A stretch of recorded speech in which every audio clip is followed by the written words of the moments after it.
ছাত্র, শিক্ষক, অভিভাবকদের তীব্র সমালোচনার পরেও শেখ হাসিনার নেতৃত্বাধীন সরকার নতুন শিক্ষা কারিকুলাম চালু করেছিল। এই কারিকুলামের বিস্তারের নামে নেওয়া হয় 828 কোটি টাকার ডিসেমিনেশন অফ নিউ কারিকুলাম প্রকল্প, যা নিয়ে ব্যাপক দুর্নীতির অভিযোগ ওঠে। অভিযোগ রয়েছে শিক্ষকরা যথাযথ প্রশিক্ষণ না পেলেও এই প্রকল্পের মাধ্যমে অর্থ লোপাট করা হয়েছে। স্বৈরশাসকের পতনের পর বাতিল হওয়া কারিকুলামের বিতর্কিত স্কিম পরিচালক সৈয়দ মাহফুজ আলী এবার নতুন নামে ডিসেমিনেশন অফ ন্যাশনাল কারিকুলাম প্রকল্পের মাধ্যমে আরও 1008 কোটি টাকা ব্যয়ের পরিকল্পনা করেছেন। সংশ্লিষ্টরা বলছেন 2012 সালের পাঠ্যক্রম পুনর্বহাল করা হলেও নতুন কারিকুলামের বিস্তারের নামে হাজার কোটি টাকা ব্যয়ের উদ্যোগ কেবল লুটপাটেরই আরেকটি রূপ।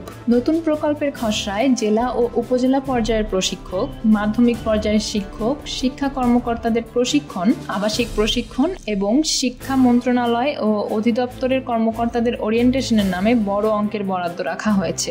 অভিযোগ রয়েছে প্রকল্প পরিচালক মাহফুজ আলী বাতিল হওয়া কারিকুলামের নামে প্রভাবশালীদের সঙ্গে যোগ সাজশে লুটপাট চালিয়ে যাচ্ছেন। সরকারি কলেজের শিক্ষক হয়েও তিনি দীর্ঘদিন জাতীয় শিক্ষাক্রম ও পাঠ্যপুস্তক বোর্ডে কাটিয়েছেন এবং রাজনৈতিক প্রভাব খাটিয়ে বিতর্কিত প্রকল্পের পরিচালকের পদ দখল করেছেন।